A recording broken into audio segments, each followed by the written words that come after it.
Well, the fandom has been sent into an absolute uproar by the new Star Wars The Acolyte show, even reaching levels of anger and division seen all the way back during The Last Jedi. Lurking in the background is something huge, something strange and menacing that will shock every single viewer of the show and Star Wars as a whole. This theory would absolutely rock the Star Wars fandom if it were true, and will change the future of canon forever. This is the theory that Sol is actually the hidden Sith master of the Acolyte. So strap in as I'm about to explain every single detail of this huge theory, subscribe, and let's get into it. Sol's strange connection with Osha. So to start off, we get introduced to the connection between Osha and Sol very early on in the show, but there is definitely something deeper between them, something more than a master and apprentice relationship. Not only that, but in the third episode of The Acolyte, we actually catch Sol lying to Osha about the events that took place with the fire. Sol's connection to Osha seems to be much more close and friendly than any of the other masters with their Padawans at the time of the show. As we all remember from the Clone Wars, it was a tenet of the Jedi Order that a master should never become attached to their Padawan. This was obviously starting to crumble during the Clone Wars, but the period that the Acolyte takes place in is the High Republic, when the Jedi should be at the peak of following their traditions and teachings. Now, this is at the end of the High Republic, so these teachings could be starting to fade.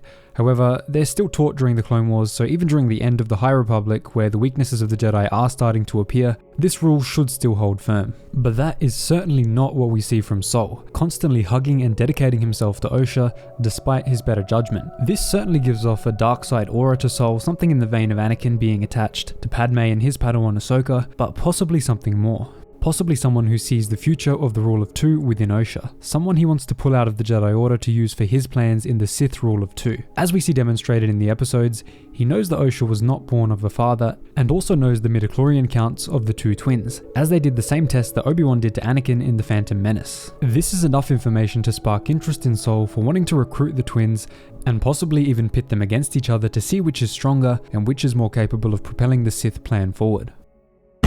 The Jedi's dark deeds. Throughout the episodes, we get a lingering and lurking hint that the Jedi are not exactly what they seem or are being presented as. They did not act in the way that they said they did on the Witch Coven planet, and it's pretty clear that we are only getting one perspective of the events that took place during the fire and the burning of the witches. To start off, Sol clearly lies in episode 2 about him and Osha seeing May die. He says that she can't possibly be alive because he saw her die on that fateful night. But in the flashback version of events that we saw in episode 3, he doesn't see her die in a way that is clear and definitive. From his original statement, you'd literally think he saw her dead body lying there burned, but this did not happen. Following this, Sol also arrives on the scene of the fire way too quickly. This tells us that he was certainly watching everything happening inside the Coven, and I think he even started the fire himself. It's possible he did this to separate the twins from their family, to make it easier to take her under his wing and be the savior figure that she needs to gain her trust. This is also kind of paralleled in the Darth Plagueis novel, which Leslie Headland, the showrunner, said was a major inspiration for the show. In the Plagueis novel, Palpatine severs his connection with his past life by having his whole family wiped out, killing them. Furthermore, we know that for sure that the events presented to us in episode 3 are not actually what happened, as Torben kills himself with a potion after awakening from the Barash vow, despite having absolutely zero reason to do so from the events told to us in episode 3. This tells us that he feels horribly guilty for something done on that dark day. I think Sol really started the fire, or used the fire as a perfect cover to carry out his own destructive plan, and told the other Jedi that he did it to get Osha and May out and bring them to the Jedi Order, justifying the disaster by labeling the witches evil dark side users, which technically they were dark side users, so he's not even wrong. However, his true intention was probably to get them out of there for the Sith. This whole unreliable narrator situation is also further confirmed by the fact that the whole colony somehow died from a simple fire, and somehow the fire managed to spread to the reactor and blow it up, despite the whole structure being made from stone, not wood. This does not make sense, and there is certainly something more to the story. Sol probably sabotaged the reactor. The Sol name connection. The word Sol is of course the Latin for the word sun, which produces light. Usually you would think light equals Jedi, the light side of the Force, but combine this with Osha's full name, which we just discovered in episode 3, we get Varosha Sol, ferocious sun, a ferocious ball of fire. We know from George Lucas's naming that the Sith names actually do certainly matter in Star Wars. Darth Tyrannus, Tyranny, Sidious, Insidious, Maul, a spiky offensive weapon. The writer of this show has time and time again said in many interviews that this show is directly inspired by George's prequels, and we see this with Torben testing the twins for midichlorians, just like Obi-Wan did to Anakin in The Phantom Menace, which was a prequel only thing, and that was quickly shunned and never touched again after the huge backlash that George got for The Phantom Menace. The mothers of the tribe also quote Revenge of the Sith when explaining the Force, another reference to George's prequels. So keeping in this tradition, I think Sol is trying to recruit Osha. Given this tradition, it seems plausible that Sol's character is being developed with a similar depth of meaning. The name Varosha Sol or Ferocious Sun implies a powerful, potentially destructive force, aligning more closely with the characteristics of the Sith than the Jedi, of course. This analysis leads us to the compelling theory that Sol is not merely a Jedi, but is in fact trying to recruit Osha for the Sith. If this symbolism is correct on multiple levels, his actions also support the idea that he harbors a dark side agenda. There's also a direct quote from Lee Jung-jae, the actor who plays Sol, who said, "There is a point in the show where he doesn't know whether he's black or white, good or evil." This certainly leads us to believe that he's not as simple of a character as we all think.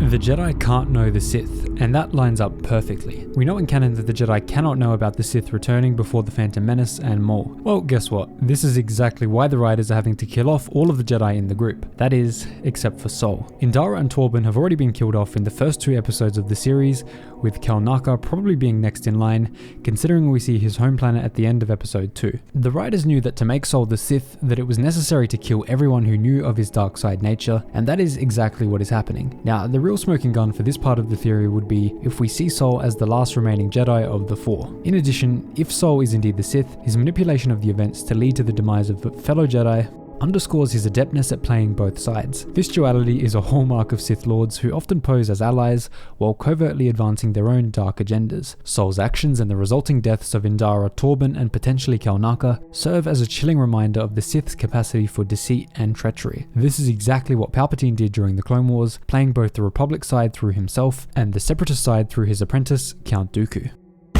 Kymir is too obvious to be the Sith. For this point, it seems too obvious that they're setting up Kymir to be the Sith Lord. We know for sure that he's involved in the Sith dealings, since he says "we" many times when the dark side of practices come up for discussion, but it seems so obvious that they're setting him up to be the Sith Master. So with this in mind, it's probably a red herring, and that he is actually the apprentice. Sol is the Master, Kymir is the apprentice, and May is the acolyte. Now, maybe Sol wants to pit May against Osha in the survival of the fittest situation to see who should be their true acolyte. And if you know anything about the Darth Plagueis and Tenebrous dynamic, this is exactly what they did when they had a third Sith called Venomous. But in the end, all they did with him was perform experiments to take and give away life, playing with immortality, something that sounds oddly similar to what the witches did with Osha and May, so maybe this is where that interest comes from. Sol passes it down the Sith line until it eventually reaches Plagueis.